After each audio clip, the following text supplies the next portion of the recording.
มาสงขลามาสงขลาพ่อแม่พี่น้องก็ข้ามาสงขลาเมื่อในเป็นวันอาทิตย์เป็นวันตันเนาะพี่น้องก็มาเด่นน้ำพี่น้องมาซื้อหมายพงก็น้ำนะคำพองก็มาซื้อหมายพงคำพองก็มาซื้อปับลิกคำพองก็มาซื้อโคสองเพราะสองเป็นสัตเทมากันนำเต็มเจ้ามาเดี๋ยวในยามเดี๋ยวในตันนะครับมาพบพี่น้องของเขาพอวันเดือน3 มื้อเนี่ยอย่าไปลืมนะวันเดือน3 มื้อเนี่ยพอมีพี่น้องของเขาอยู่ที่ใดก็อ่อนกันเฮ็ดตั้งดีนะเพราะวันเดือน3 มื้อเนี่ยเป็นวันสะอุปกุกมาเมืองกลนะสะอุปกุกมาเมืองกลสะอุปกุกมาเมืองกล1 ปี 1 ปอกเพราะฉะนั้นเพราะว่าเผยไรลองซ้อมเผยไรดูไรตันเมื่อวันเดือน3 มื้อเนี่ยเป็นสัตเทค่ะเป็นสัตเทเพราะวันเดือน3 มื้อเนี่ยเอาเงินกับหลุดติจองนะเอาเงินกับหลุดติจองกับหลุดก็เลยเอาเงินมาหลุดติจองหลุดน้ำหลุดเกกไรก็ไรดูก็หลุดกันนะวันเดือน3 มื้อไรลองซ้อมก็ไรหลุดหมักไม่1 ลูกก็เลยข้าว1 จ้อพัก1 จ้อก็เลยก็เพราะพอได้ดูเดือน3 มื้อเนี่ยเป็นสัตเทนะวันเดือน3 มื้อเนี่ยเป็นวันสะอุปกุกมาช็อตก้นนะมาช็อตก้นมาช็อตผีช็อตก้นเฮาก้นเขาเลยเป็นสัตเทนะให้ก้นเขาเป็นสัตเทก้นอันเหตุการณ์เจ้าจัดวันเมืองก็เพราะวันเดือน3 มื้อเนี่ยชูเจ้าย้อนนั่นแหละลูกย้อนเจ้านะย้อนเมื่อเดือน3 มื้อนั่นย้อนเดือน3 มื้อนั่นชูเจ้าเฮ็ดเครื่องหมายออกมาหังก็เลยนะชูเจ้าเป๊ะเป็นนั่นนะเป๊ะเป็นวันเดือน3 มื้อเนี่ยชูเจ้าเป๊ะเป็นเพราะว่าเป็นวันจะอุปกุกออกมาเมืองกลจะอุปกุกในมาช็อตก้นนะเพราะเผยย้อนสังก็เลยนั่นเหมือนจังชูเจ้าคลายช้างในก็ชูเจ้าย้อนนะเนาะเพราะใครเป็นสัตเทในก็มันในเดือน3 มื้อคำมาย้อนหากใครเป็นสัตเทหลงกินเชงดุมเชงหากใครมีเงินมีคำนำนะหากใครมีเงินมีคำนำกินเชงดุมเชง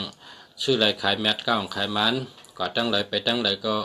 ย้อนให้หลอดเพชรหลอดจานเพชรกังหยันกังขาเนี่ยเพราะเป็นคนหาเงินหาคำนะเพราะเป็นคนใครตาลาเนี่ยก็เมื่อในวันเดือน3 มื้อเขาเตะเอากายะขันธาตัวคิงขาเนี่ยดูด้านพระเป็นเจ้าขาตินังตาลาหานาทีเนี่ย10 นาทีเนี่ยหามาเน็ตเนี่ย10 มาเน็ตเนี่ย1 ชั่วโมงเนี่ยยาวกับเขานั่งพอนั่งเขาสุดต้องว่าเขาหัดถึงนิพพานช้ำสาให้เขาพบไรสันตาลามักตาลาโผตาลานิพพานช้ำสาตาลาเสกำขาเนี่ยเขาก็ย้อนชั่วนะวันเดือน3 มื้อเนี่ยย้อนสังกติไรนั่นแค่นะเพราะเป็นคนซึกนะคนซึกไตอันเฮ็ดซึกก็ย้อนนะไว้พลาเต็มเจ้านะเมืองไปเลี้ยงก็เลยไว้พลาไว้เจ้าวันเจ้าเมืองไว้เจ้าดีผีเมียดตึงหาเจ้าวันเจ้าเมืองตึงหาเจ้าผ้านะเจ้าผ้าไตเจ้าหอคำไตเจ้าวงไตเจ้าหอแสงหอคำคือไตเจ้าผ้าสายามเทวาธิราชนะเจ้าผ้าสายามเทวาธิราชเจ้าผ้าสายามเทวาธิราชนะเจ้าผ้าสายามเทวาธิราชเนี่ยเก่า3 กรัมแล้วก็หลอดว่าเขาขาเลยเมืองไต้ก่อนขอขึ้นเมืองเขาขาในเขาขาเลยขึ้นเผยมาหิมก่อมไรผีหิมก่อมไรก้นหิมก่อมไรเมืองไต้เขาหักปีนขึ้นเมืองไต้เขาหาเมืองไต้เลยแล้วก่อนขอขึ้นเมืองไต้เขาหาเลยกัดเย็นขึ้นเมืองไต้เขาหาเลยขึ้นใหญ่มาสูงย้อนหาเจ้าขอจอยเขาขากูขิงกูยามตั้งแต่ในกะวันตามมือนาเนี่ยเขาขาตึกตีไรก็เฮเป้เฮตีไรก็เฮไรอยู่ตีไรก็เฮไรเมืองไต้เขา เมืองแต่เขากัดเย็นแคมฉะหลอดแล้วก้อนขอขึ้นเยอะมาสูงเหมือนหนังเมืองไทยขันไว้ใส่กำขาสาธุสาธุสาธุสาธุเก่ากุ้งอันทอดอันแมดเจ้าทอดเจ้าแมดกุ้งพระกุ้งตะละกุ้งสังขะกุ้งเจ้าวันเจ้าเมืองเจ้าหลีผีแมดคุณผีคุณช้างเจ้าคุณผีสีเจ้านะคุณผีสีเจ้าก็เก่าป้านะคุณผีสีเจ้าป้าสีนาเมืองนะเก่าป้าย้อนนะสุเจ้าก็ไล่นะไล่กำเดียวนะไล่เตะนะคาถาอันลุงเสียปันสุเจ้านั่นน่ะคาถาอันลุงเสียว่าคาถาเฮาเปเปิ้นอันนั้นสุเจ้าก็เอาลอด1 ปุกในหลอด7 กรัมนะหลอดกุวันนะเพราะสุเจ้าหลอดกุวันนะ1 วันในหลอด7 กรัมนะหลอดกุวันนะสุเจ้าเป๊ะเป็นสุเจ้าเป๊ะเป็นตึกอะไรก็เป๊ะอยู่อะไรก็เป๊ะเฮ็ดสังก็เป๊ะนะสุเจ้าเอากับเจ้านะเมตตาเป็นนะอันนี้ลุงเสียมาลัดวันเดือน3 มนวันเดือน3 มนนี่เป็นวันดีวันถอดวันแมดพอเราย้อนสังก็ตีไรนั่นนะย้อนสังก็ไรนั่นนะเผามีตังหลวงก็ย้อนเอานะลองดีลองแมดใครมีเงินก็ย้อนได้เงินใครมีการงานดีก็ย้อนได้การงานดีใครมีการมักมีดีในก็ย้อนการมักมีดีพอเขาหลูสังเขาก็ย้อนนั่นเป็นว่าเฮ็ดสังเฮเหมือนนั่นเฮ็ดสังเฮเหมือนนั่นเฮ็ดสังเฮเป็นอันนั้นคนเฒ่าเขาสอนไว้ฉะนั้นนั่งก็เฮเหมือนนั่งเพราะนั่งก็อย่าไปเต้ากลางเพราะนั่งก็อย่าไปอิงผาเพราะนั่งก็เฮเหมือนนั่งซื่อเพราะจุกเฮเหมือนจุกเพราะจุกเขาจุกซื่อนะอย่าไปอิงต้นไม้นะเพราะจุกให้ตั้งอิงเปิ้นในตึกเลยอิงเปิ้นเพราะจุกก็จุกซื่อจุกเหนือผัดดินเจ้าเก่าพอเขาเฮ็ดการมักมีเขาก็หลุดมีเงินนะเขาก็หลุดมีเงินหลุดเก็บเงินหลุดจู้เงินหลุดหอมเงินหลุดหาเงินหาอะไรเงินพอเฮ็ดการหาเงินก็นะพอเขาเฮ็ดการวานการเมืองเนี่ยก็ตัวเจออาชากเนื้อเลือดเท่าคันเนี่ยเฮ็ดแต่เจอจับบ้านเมืองเขาคาหลู่ไว้แต่เจอจับบ้านเมืองตัวเจออาชากเนื้อเลือดเท่าคันเนี่ยหลู่ปันตาแผ่นดินปอเมพระปอพระเมืองไตปอพระเมืองไตเมพระเมืองไตนะไวพระไวลิ้นไวน้ำนะไวถัดตั้งหลาย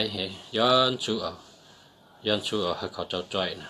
หลอดกระถานุสับปันนั้น7 กรัมนะพอหลอด7 กรัมก็ชูเจ้าดีกูเมียวนะเฮ็ดสังก็ดีกูเมียวนะหลอด7 กรัมนะพอหลอด7 กรัมมันก็ไวย้อนชั่วนะจุกให้หลอดก็เลยนั่งให้หลอดก็เลยนะ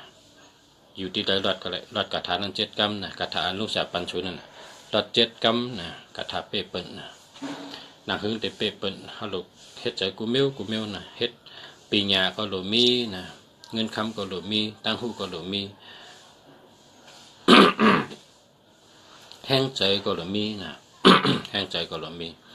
ก็เพราะฉะนั้นเนี่ยลูกจะมาในวันเดือน3 มนนะออกมาลาชูเจ้าหาชูเจ้าต้องไว้นะวันเดือน3 มนเนี่ยเป็นวันที่เจ้าอุปกุกออกมาจอยก้นนะวันเจ้าอุปกุกออกมาจอยก้น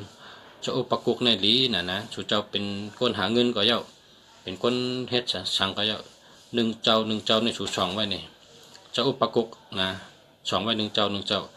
การงานก็หลีการเงินก็หลีหลอดเพก็หลอดเพนะ หลอดเพก็หลอดเพเพราะเป็นก้นชึกเนี่ยก็เพราะมีเจ้าอุปกุกให้เจ้าได้มักกองตื้นเตื้อเจ้านะมักกองตื้นเตื้อสัวมักกองก็มันตื้อกว่าทั้งเลยก็หลอดเพนะอันนี้ลูกชาเขาหันกับตานะเมื่อปานเฮาคาอยู่จ้อมกันเนี่ยเจ้าหันอยู่เนี่ยเจ้ามีเจ้าอุปกุกเนี่ยมันรถมันเจ้ากว่าตั้งเลยก็มันเจ้ารถเพศตัดเสนะเพศตัดเสกว่าตั้งเลยก็รถเพศตัดเสมีเจ้าอุปกุกเนี่ยแก้ให้เป็นหันแก้ที่แก้วะนะจอยอะไรกูเมียวนะเจ้าอุปกุกเนี่ยนะหาเงินก็เลยเงินเนาะตึกซึกก็เปเป็นกว่าตั้งก็รถเพศนะเอาส่องให้ตั้งกาก็ซ้ำลาบลีนะปิกก็ปิกลาบก็ลี เจ้าอุปกุกเนี่ยมีกระถางไงอุปกุกโตจะมหาเทโลอุปกุกโตจะมหาเทโล อุปกุกโตจะมหาเทโรเจ้าอุปกุกนะเจ้าอุปกุกเนี่ยไวเติงดีแก่นะเจ้าอุปกุกเนี่ยนะวันเดือน3 มนเนี่ยเป็นวันเจ้าอุปกุกอ่อนกันลองซ้อมลองปันวันเดือน3 มนเนี่ยนะอ่อนกันเฮ็ดตั้งดีนะเอาเงินให้กระดูกจ้องอำนั้นก็เอาเข้าพักให้กระดูกจ้องเอาหมักไม้กระดูกจ้องนะกระดูกกระตันก็ได้ดูเนี่ยเป็นสัตเทนะวันเดือน3 มนเนี่ยนะวันเดือน3 มนเนี่ยเป็นวันเจ้าอุปกุกมาช็อตก้นมาช็อตผีช็อตก้นพอเฮ็ดทางก็เริ่มต้นตั้งแต่เฮ็ดวันเดือน3 มนเนี่ยเป้เปิ้นกูเมียวนะเฮ็ดทางก็ดีกูเมียวเฮ็ดทางก็อ่องกูเมียวนะพอสู่เจ้าชื่อทงมานะทงเสือเงินเนี่ยนะสู่เจ้าชื่อไว้นะเพราะวันเดือน3 มนเนี่ยเอาเงินเสือนะเสือเต็มเจ้านะกระเป๋าสู่เจ้านั่นก็เป็นกระเป๋าอันมีเงินแต่เฉนะดีอามจะนะดีอามจะวันเดือน3 มนเนี่ยเป็นวันหมักมีในก็ใจวันเดือน3 มนเป็นวันเจ้าอุปกุกในก็ใจวันเดือน3 มนเป็นวันเริ่มต้นตั้งต้นมาเฮ็ดชังก็อ่องกุมเมียวในก็ใจนะเฮ็ดชังก็เป้เป็นกุมเมียวเฮ็ดชังก็อ่องกุมเมียวนะวันเดือน3 มนเนี่ยนะเป็นวันดีนะเจ้าอุปกุกเนี่ยมันจมตายให้ปอกเจ้าอุปกุกเนี่ยบางปอกก็หันเป็นเจ้าช่างอ่อนบางปอกก็หันเป็นมนจ้างบางปอกก็หันเป็นคนเท่ามันก็เจ้าผ่านได้หัวเมียวเจ้าอุปกุกเนี่ยมีหมนจ้างป้างใครในเขาในเต็งเป็นอปุ่มเจ้าเขาเป็นกับว่าหมนจ้างตั้งเจ้าสั่งหมนจ้างตั้งเจ้าสั่งเนี่ยกว่าตีน้ำน้องการในหมนจ้างต้องไม่น้ำน่ะหมนจ้างทำลงกับเตียกน้ำตัวเตียกน้ำอาบน้ำตีน้ำน้องมีงูหลงตัวยาวใหญ่แบบงูหลงในตัวใหญ่น่ะมาจูเจ้ายาหันป้านเนี่ยฮัดกับอาบน้ำฮัดกับตักน้ำมาขึ้นเหวมาขึ้นตีอยู่กันเนี่ยลาดว่าเจ้าสั่งก็ตักน้ำดู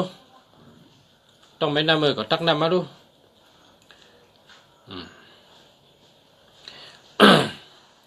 เจ้าสั่งในก็ตักน้ำพอกระตักน้ำก็หาตั้งหาบน้ำให้กระตักตีกระตักน้ำมาก็ในงูหลงในมาเดินมาจูเนี่ยงูหลงเดินมาจูก็ในเจ้าสั่งว่าฮัลโหลตักกะงูหลงเอ้ยฮัลโหลเจ้างูหลงกว่าไกลๆแล้วกว่าอยู่ไกลๆแล้วเมื่อเดี๋ยวในเขาเจ้าสั่งหรือมาเตี้ยน้ำตักน้ำหรือมาอาบน้ำหรือมาเจอน้ำในป้อนงูมาอยู่กันในเปิ้นโกก็อยู่ใกล้ๆแล้วเนี่ย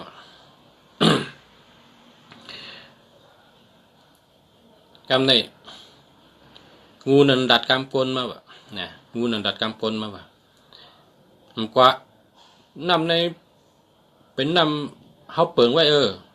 เขาเป็นเจ้าผ้ามาเขาเป็นเจ้าหอกค่ำมา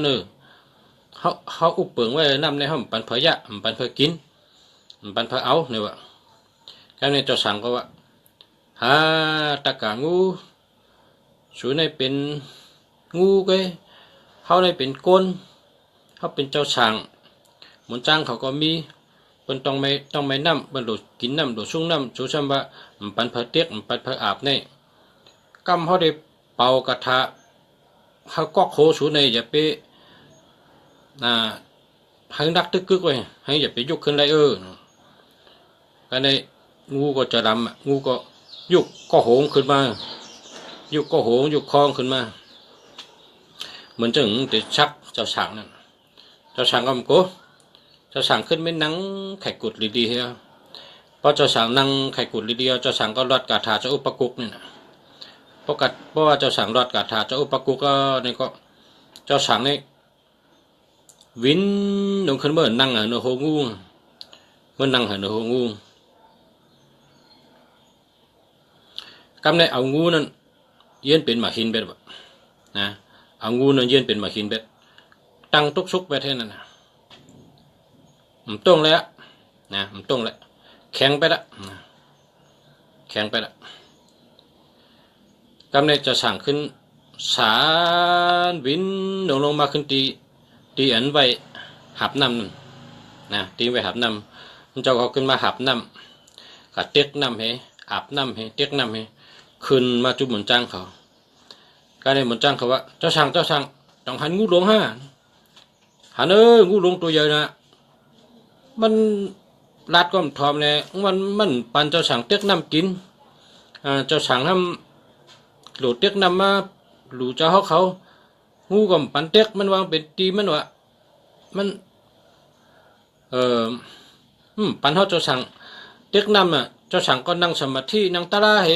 นั่งกรรมฐานให้รอดกระถาเจ้าปกุกเพราะเจ้าช่างรอดกระถาเจ้าปกุกของเจ้าช่างฉันวินนุ่งเมื่อนั่งเนื้อก็โหมันเพราะเจ้าช่างนั่งเมื่อฮอดเนื้อก็โหมันนี่เอาแข็งเป็นหมาหินไปเด้อเนี่ยแข็งเป็นหมาหินลงไปละเมื่อเดี๋ยวนี้เป็นหมาหินไปเด้อมันจ้างเขาก็ได้มันจ้างเขาจะมาเฮากัดตุ้ยมาเฮากัดตุ้ยเนี่ยเฮากัดตุ้ยมันจ้างเขาก็ใครหันน่ะเนี่ยเอาหับน้ำให้ตั้มไปดีๆเฮาก็เอาเจ้าช่างเอาหับน้ำเจ้าช่างแค่ไว้ตั้มไปดีๆงามๆก็ป้ากันก่อนลำตุ้ยเพื่อก่อนลำตุ้ยเป็นหมาหินดงแป๊ะเต้เป็นหมาหินดงเป็นงูแต่มันตัวใหญ่นะเอาเย็นเป็นหมาหินไปนะเย็นเป็นหมาหินดงไปเย็นเป็นหมาหินดงกันในมนจ้างเขาว่าตะกางเขาก็เป็นมนจ้างกำฉินกำทำจ้างตาลาภาวนานั่งภาวนากรรมฐานนั่งตาลาก็เฮ็ดเพกเข็นต่อเผอเจ้าช่างก็เป็นเจ้าช่างใครเฮ็ดเพกเข็นต่อสัตว์ตวาตั้งหลายใครปันพระทุกข์สุก็โหลได้นับถือโหลได้นับย้ำโหลได้อยู่เสไว้ช้าพระเมียตาลาเมียช่างขาเมียเจ้าช่างเจ้าจ้างเขาสุเป็นงูก็สุอย่าไปเลื่องแต่ได้ถ่อมมิ่งพระเป็นเจ้าจังไกกัดเย็นช้ำชาจังไกฮอตที่ช้ำชาเนี่ยเจ้าอย่าหันกับฮอตาลาจัง กำในเจ้าอย่าหันว่าเจ้าช่างขึ้นพอจะอุปกุเขียวก็แกปันมันให้เป็นงูขึ้นเนี่ยดูมันนะมันได้อยู่ให้นั้นคันเจอเป็นหมาหินไปแล้วนะเจ้าช่างว่าห่มยอมเมื่อไก่นี่มันปันเฮาเตียกน้ำมันปันเฮาอาบน้ำป๊บป้องเป็นงูเนี่ยมันปันเฮาเตียกน้ำมันปันเฮาอาบน้ำกำในเจ้าช่างตั้งมนจ้างก็อุบกันหนูที่ผังนองลงผังน้ำนองลงน้ำลงก็ในปลางขุนชิกยาในใหม่ปลางขุนชิกยาใหม่ตินังขุนชิกยาใหม่ขุนชิกยาจังตุ้ยลงมาในเมืองกลเจ้าช่างในเป็นเจ้าช่างทอดเจ้าช่างแมทใน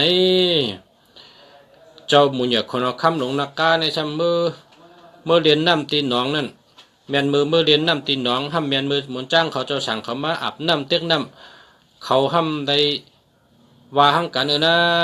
เจ้าคุณนักกาเจ้าหอคำนักกาในเย็นเป็นหมากหินเป็นนะเพราะห้ำมือจอยได้เขาแต่เลยมือจอยการในขุนชิกยาขุนชิกยาขุนผีขุนช้างตั้งหลายจังป้ากันลงมาลูกเมืองผีลงมามาพอมาฮอดกะตีหนองลงเนี่ยก็มาไว้เจ้าช่างให้มาไว้บนจ้างให้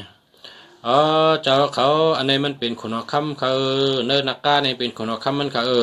เป็นเจ้าภาพมันเขาเป็นหอคำมันเขาย้อนให้เจ้าเขาปล่อยปันขึ้นให้ค่ะให้มันได้ขึ้นมือกับตีหางตีหอมันได้รัดพิษก่อย้อนได้ปลดลดปล่อยวางคว้างปันมันจะกำค่ะกำในเจ้าช่างจังรัดตั้งขุนชิกแก้วว่าชูกะรัดงูนักกาดูตั้งแต่ในกะวันตาเมื่อนาเจ้าช่างเจ้าจ้างมาเตียกน้ำอาบน้ำโกนมาเตียกน้ำอาบน้ำโวกายชัดแต่ว่ามาอาบน้ำกินน้ำเต็มได้เฮ็ดเพเข็นต่อเขาเต็มได้ห้ามเขาเต็มได้เฮ่เขาแต่ได้ปันน้ำในเผามากินก็ได้เผามาอาบก็ได้เผามาใจก็ได้แต่ได้ปันข้างจังไหนพอหับปากเขาเจ้าก็เตะรอดกระถาปันหังเป็นงูขึ้น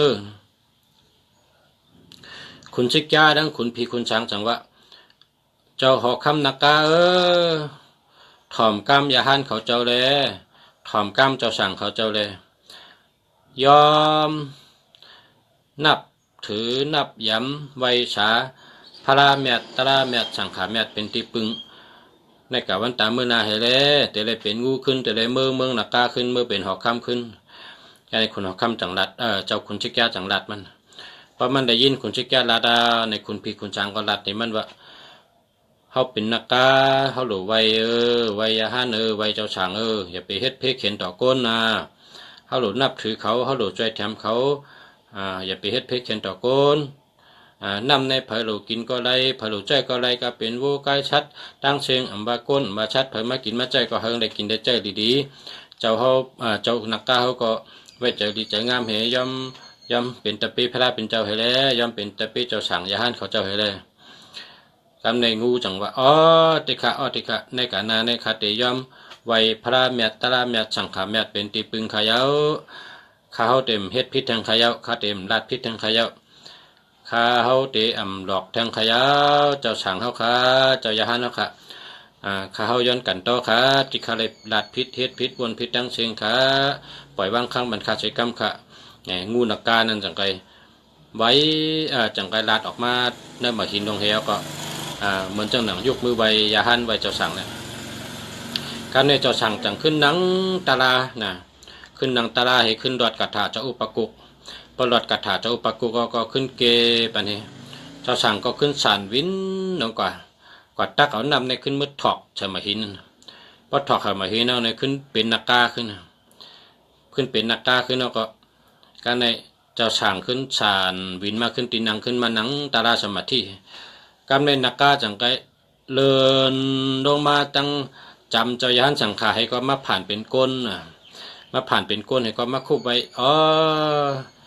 ข้าไว้พระเมียดข้าไว้พระเมียดตาราเมียดสังขารเมียดเป็นตีปึงขยาวข้าเลยป้นแปลนกะเจ้าช่างอ่อนเขาเหมือนจังเจ้าเขาปล่อยวางข้างปัญคาอย่าให้เป็นบทเป็นตามอย่าให้เป็นเช่นเป็นนามสังขารอย่าให้มีบทมีเพศสังกายกรรมวจีกรรมมโนกรรมสามเพิงอย่าให้มีอเป็ดสังขารอะไรปล่อยวางข้างปันเพเมตตาปันเท่าคาตกะอะไรโฮมเงากัดเย็นพระเมตตาเมตสังขารเมตเป็นตีปึงใส่กรรมขาว่าจะไหนนักกาก็ขึ้นผ่านเป็นก้นให้มาไว้วันจ้างเขาไว้เจ้าสั่งมันจ้างเขาขึ้นหอปันพรให้แล้วก่อนนักกาก็ขึ้นเขาน้ำกับเป็นงูให้ก็ลงเมืองมันนักกาขึ้นตั้งแต่นั้นมาจังว่าเจ้าช่างในมังป้าเนี่ยนะแก่เลยยาหันก็มีเนี่ยเป็นใครอปุ่มจนนั้นพอหันเจ้าช่างก็หลุนับถือนะหลุโยเฉนับย้ำนะพอหันหมนจังก็เท่าก็เย้าหนุ่มก็เย้าหางจ้าก็เย้าหางดีก็เย้านะสินเขามี227 คอนะยาหันนี่นะเจ้าช่างในทำสินมี10 เซนนะเขาเจ้าสินนำหรือเขาเจ้าช่างอ่อนก็เย้าเจ้าช่างลงก็เย้าเจ้าช่างเท่าก็เย้ามันตื่นเมียดหรือเขาคาหลูนับถือหลูนับย้ำโดยโยเชเขาเจ้านะเขาคามันได้เป็นวันเดือน3 มนเนาะเขาว่าวันจะอุปกุกเนาะตั้งแต่ในกับวันตาเมื่อนะพอมีพี่น้องเจอคือเขาคาตั้งเชิงอเมียตั้งเชิงหมังก้อนในเขาคาหันไม่ยิงเนี่ยนะการก็อยู่จำเจ้ายาหันเหตุไถ่หูบนั่นมันแดบค่ะมันแดบค่ะเขาขาย้อนเม็ดตาใหญ่ๆน้ำสู่เจ้าเป็นคนยิงอย่าไปกาอยู่จำยาหันสังขาค่ะมังปอกในเปิ้นหูจักเฮาลีเปิ้นรัดต่อเฮาลีเปิ้นว่า คนหูจักกันในเปิ้นปันนาลีซ้ำการเข้ากัดอยู่จำให้ย้อนไถ่หูบนั่นย้อนไถ่ทัดปุ่งนั่นมันแคมค่ะมันแคมค่ะเพราะว่าติดไถ่หูบในก็เลยอยู่ไกลๆนะอยู่ไกลๆยานห่างให้ว่า1 2ว่า3ว่าก็ได้ยุกมือไวเฮขนาดอย่าไปจุกนะอย่าไปเฉยๆนะต้องยุกมือไวค่ะเพราะว่าพุ่งมันต่านกันค่ะพุ่งมันต่านกันเขาขับเป็นก้นเฮือนในศีลมี5 เชนกันนะศีลมี5 เชนกันเขาขับเป็นก้นเฮือนในเขาขับโลมออยู่เสนับถือนะยาหันเขาเจ้านะเจ้าสั่งเขาเจ้าเท่าก็ย่าหนุ่มก็ย่าห้างดีก็ย่าห้างจ้าก็ย่าหรือได้มิใจศรัทธายุ่มย้ำจะได้อยู่เชเขาเจ้าอันหนาเขาเจ้านะเขาเจ้านุ่งเหลืองนั่นเป็นหนังพระเป็นเจ้านะหนังพระเป็นเจ้าเมียดนะก็เพราะฉะนั้นเขาอยู่เชเขาเจ้านะ ก็นั้นอยู่เชนับถือเขาเจ้าเนี่ยนะมันเป็นอันทัดอันเมียดเนื้อยาหันเนี่ยมียาหันเมียดก็มีเนื้อเจ้าสั่งนี่ก็เจ้าสั่งเมียดก็มีห้อมหัวป้าเลยเป็นอันเมียดนะมังปอกก็ จะอุปกุเขาในผ่านมาเป็นยาฮันก็มีจะอุปกุเขาในผ่านมาเป็นเจ้าสั่งก็มีเขาตุยเนี่ยเขาว่าในหางจ้านำใครรู้เนี่ยอย่าไปว่าอันในป้าเรียกนะเจ้าสั่งเนี่ยเอาในก็อย่าไปว่าพอเขากลับช่อมในก็เอาถึกว่าในเจ้าสั่งก็เยอะในยาฮันก็เยอะพอเขาว่าติกลับ6 ป้าในก็เขากลับ6 ป้าในเจ้าสั่งก็ในบุญจ้างก็ในก้นเท้าก็เยอะในก้นหนุ่มก็เยอะนะเขาหลู่ในกลับที่ก็นะอันนี้ก็มันมีอปุ่มหนึ่งก็มีเมทัลก้องแบบเมทัลก้อนนั้นมัน ใครกลับช่อมแบบใครกลับช่อมเจอโผงกับปังยาฮันมาแบบก็ในเผื่อโผงกับปังคำหมุนจ้างเขายาฮันเขาในเป็นปังแหวนตังไรมันนำปังเจ้าสั่งมาพอปังเจ้าสั่งอ่อนมาเนี่ยเมเนี่ยให้ใครกลับช่อมแบบเมเนี่ยปังเจ้าสั่งอ่อนมาเขาการเฮ็ดเขาดีพักหวานเปิดไอเท่าเลย